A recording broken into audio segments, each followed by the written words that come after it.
बिस्मिल्लाहिर्रहमानिर्रहीम। अस्सलाम वालेकुम नाज़रीन, आप यूट्यूब चैनल देख रहे हैं। मैं इमरान ख़ान हूँ। सऊदी अरब के हवाले से कुछ अहम ख़बरें हैं। पहले तो मैं आपको कुछ लिंक दिखा दूँ अखबारात के जिसके अंदर ये ख़बरें आई हैं, ताकि आपको पता चल जाए कि एक्चुअली हो क्या रहा है।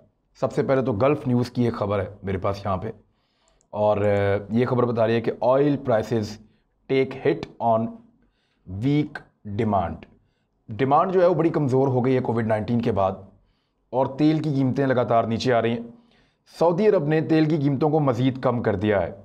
गल्फ़ न्यूज़ की रिपोर्ट के मुताबिक ये तेल जो है ये $40 से भी कम कीमत में बैरल पे आ गया है। एक बैरल में लगभग 168-69 लीटर होते हैं, तो आपको आइडिया हो जाएगा कि कितना तेल होता है एक बैरल में। तो ये जो बैरल की प्राइस है वो $40 तक आ गई है। ये $150 तक भी जाती रही है, $100 से ऊपर रही है बड़ा लंबा अरसा, लेकिन अब ये $40 से नीचे आ गई है। तो सऊदी अरब के लिए बड़ा नुकसान है। अगर वो तेल को $70 से ऊपर निकालता है तो फिर उसको मुनाफा होता है। इससे कम में जब वो जाते हैं तो फिर वो नुकसान में जा रहे होते हैं, क्योंकि डिमांड बहुत कम है, पेमेंट्स रुकी हुई हैं। तो इसलिए इसकी कीमत कम करके अक्टूबर में वो चाहते हैं कि कुछ पैसा उनके पास आए, और ये शो कर रहा है कि सऊदी अरब की फ्रस्ट्रेशन कि उनके पास पैसे नहीं हैं और वो खर्च करने के लिए पैसे उनको मौजूद होने चाहिए, मुल्क चलाने के लिए, निज़ाम चलाने के लिए और शाही ख़ानदान के अखराजात चलाने के लिए उनको बहुत सारा पैसा चाहिए होता है। तो पैसा फ़िलहाल मौजूद नहीं है, और इसकी वजह से उन्होंने जो ऑयल प्राइस है उसको एक मरतबा फिर सऊदी अरब ने कम किया है, और बाकी दुनिया में भी कम हो रही है। लेकिन सऊदी अरब का एक्चुअली मसला और बहुत बड़ा है तेल के साथ। आगे चल के उस पर बात करते हैं। अब एक और ख़बर है ब्लूमबर्ग की। ब्लूमबर्ग ने यह बताया है कि सऊदी रिड्यूस ऑयल प्राइसिंग इन साइन डिमांड रिकवरी स्ट्रगलिंग। वो कह रहे हैं जी कि जो रिकवरी है वो नहीं हो पा रही है, और उसके लिए वो स्ट्रगल कर रहे हैं। सऊदी अरब बड़ी कोशिश कर रहे हैं कि जिन लोगों ने हमारे पैसे देने हैं, जिन मुल्कों ने तेल के, वो हमारे पैसे दें, लेकिन जो पैसा है वो आ नहीं रहा। और अब वो उन्होंने उसकी जो प्राइस कम की है ताकि पिछला पैसा लोग अदा करें और फिर आगे वाले तेल जो है वो सस्ती कीमत में ख़रीदें। तो इस किस्म की सऊदी अरब ने एक कैलकुलेशन की है कि हमें पैसा इस वक्त मिलना चाहिए। और ब्लूमबर्ग की एक और ख़बर भी है, और ये खबर जो है वो बड़ी डिटेल के साथ बता रही है कि $40 से कम पे आ जाना, यानी सिंक्स, ये डूब रही है। जो ऑयल की जो प्राइस है वो डूब रही है, और $40 फी बैरल से जो है वो कम आ जाना, और डिमांड जो है वो एकदम उसका ड्रॉप ऑफ हो जाना, उसका और नीचे चला जाना, ये सऊदी अरब के लिए और उसकी इकॉनमी के लिए बहुत ख़तरनाक है। देखें, जो बाकी मुल्क ऑयल प्रोड्यूस करते हैं वो कुछ और काम भी करते हैं, जैसे कि ईरान है, रशिया है, अमेरिका है, और बहुत सारे मुल्क हैं, वो बाकी दीगर काम भी करते हैं।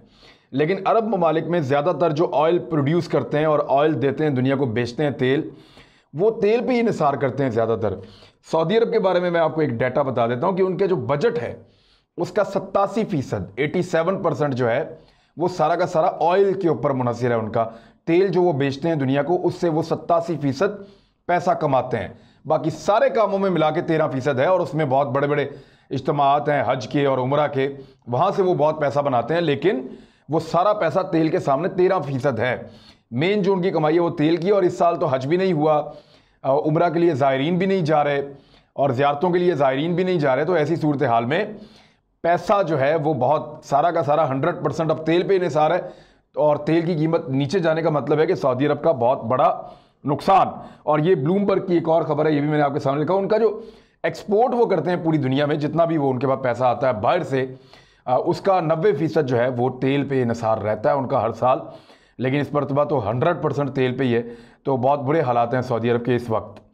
एनर्जी वॉइस का एक मेरे पास आर्टिकल है, और उसमें कुछ ख़बरें मौजूद हैं। वो ये कह रहे हैं कि इस वक्त सऊदी अरब में जो है बदतरीन माशी हालात चल रहे हैं इस वक्त।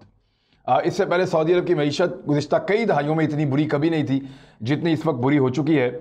और अरब ममालिक को ओवरऑल इस मरतबा जो नुकसान हुआ है इस साल, गुज़िश्ता साल की निस्बत इस साल जो तेल बेचने में उनको नुकसान हुआ है, जो उनको कम पैसे वसूल हुए हैं, वो पैसे हैं $270 अरब। $270 अरब।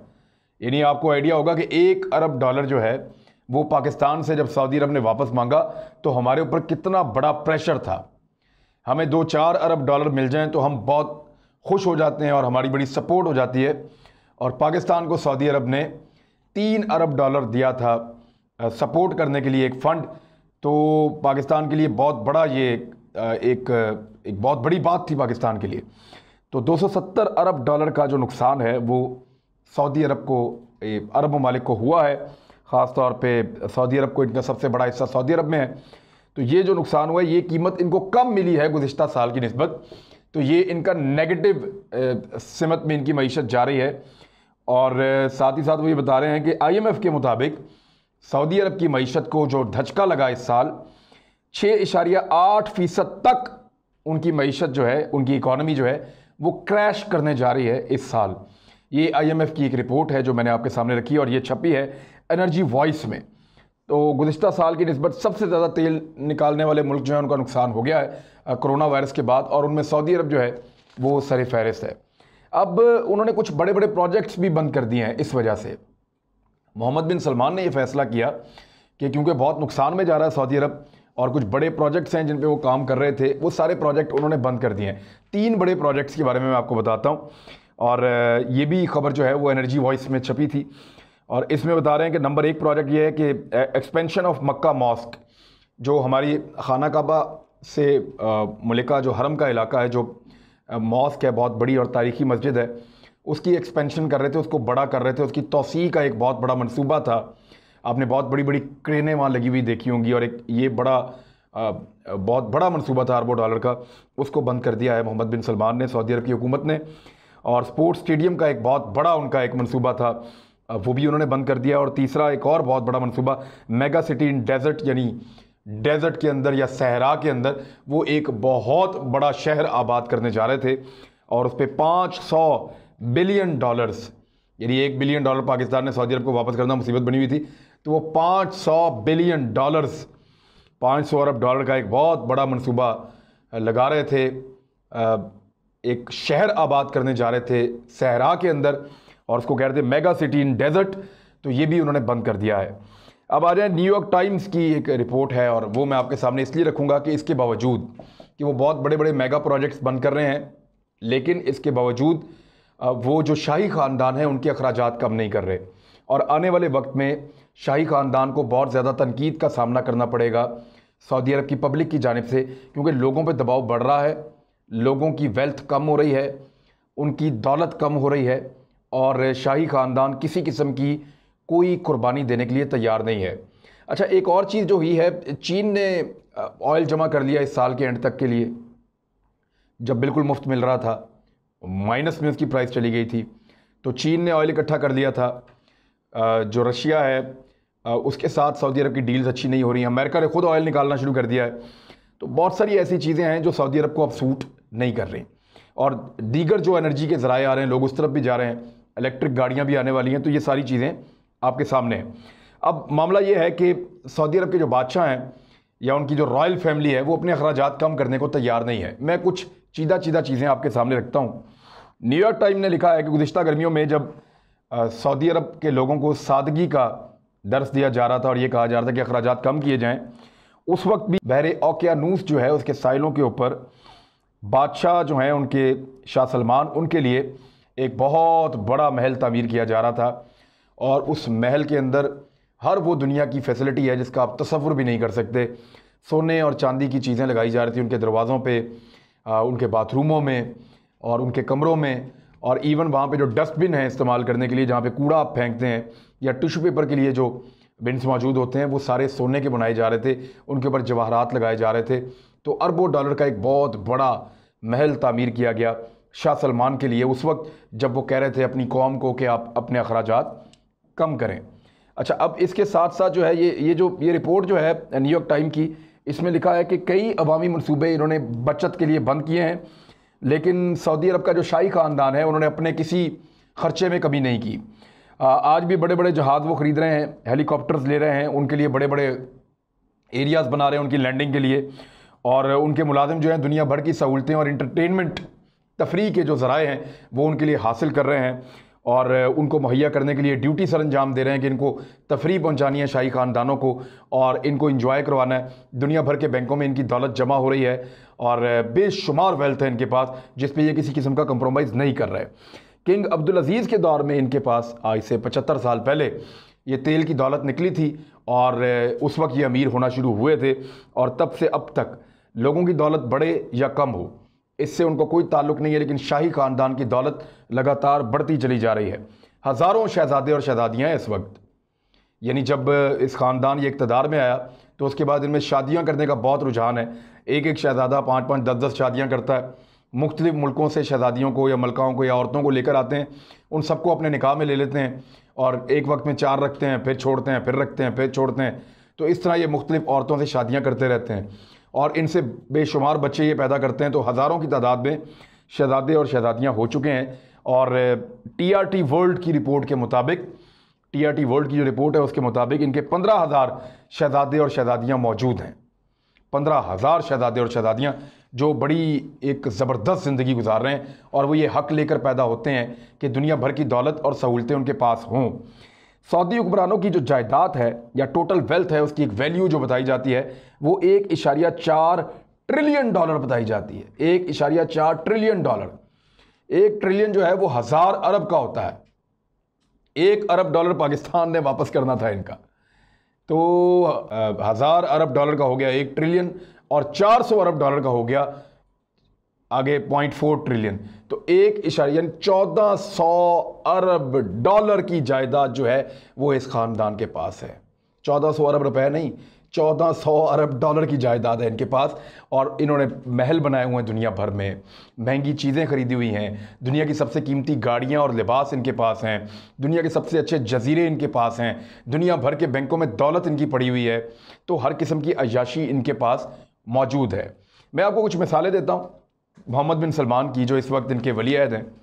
उन्होंने क्या काम किए? 2017 में मोहम्मद बिन सलमान ने एक 500 साल पुरानी पेंटिंग ख़रीदी थी। मोहम्मद बिन सलमान की जो यॉट है या जो उनके पास बड़ी ज़बरदस्त कश्तियाँ मौजूद हैं, बहुत कीमती, दुनिया की सबसे कीमती, उनमें सोने और चांदी का काम हुआ है, हीरे जवाहरात लगे हुए हैं और दुनिया भर की फैसिलिटीज़ उनके अंदर हैं और वहाँ हर किस्म की अय्याशी मौजूद है। उसके बारे में तो आपने पढ़ा होगा और बहुत सारी चीज़ें आपने पढ़ी होंगी, लेकिन मैं कुछ चीज़ें आपको बताता हूँ कि 500 साल पुरानी एक पेंटिंग इन्होंने ख़रीदी थी जिसका नाम था जीसस क्राइस्ट, यानी ईसा अलैहिस्सलाम के हवाले से एक पेंटिंग थी जो 500 साल पहले बनाई गई थी और ये अब तक दुनिया की सबसे महंगी पेंटिंग इसको कहा जा रहा है। इन्होंने $450 मिलियन में, यानी पाकिस्तानी आप कह सकते हैं 7.5 अरब रुपए, 7.5 अरब रुपए में मोहम्मद बिन सलमान ने इसको ख़रीद लिया था, सिर्फ अपनी दौलत की नुमाइश के लिए और अपनी ताकत बताने के लिए, एक प्रॉक्सी के ज़रिए से।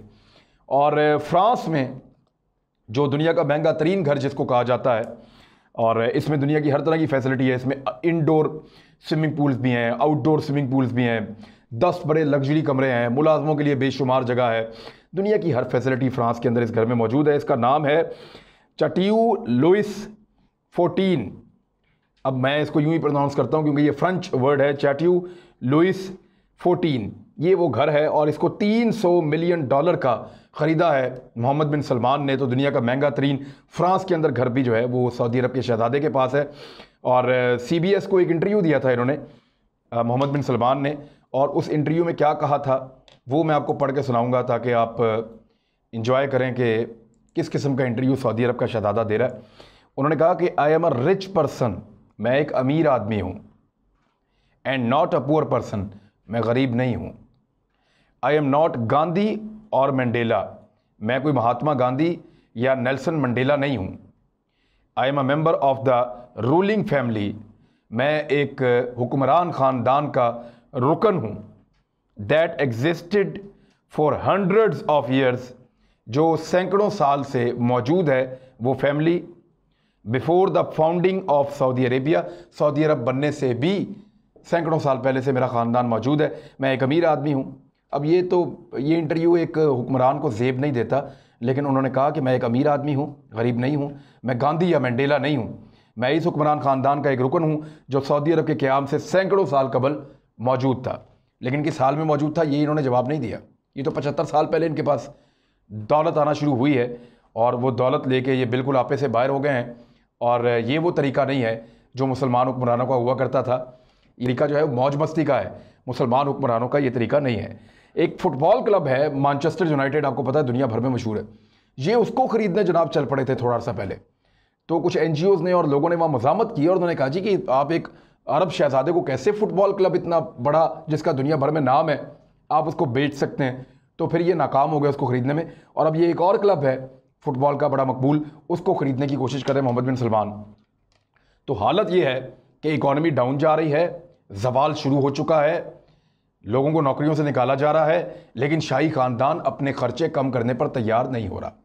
ये बड़ी खौफनाक सिचुएशन है, और अगर ये इसी तरह अपने खर्चे बरकरार रखते हैं और लोगों को दबाते हैं तो सऊदी अरब में खुदा न खास्ता इनके ख़िलाफ़ एक बगावत भी हो सकती है और इनका इक़्तिदार भी जा सकता है।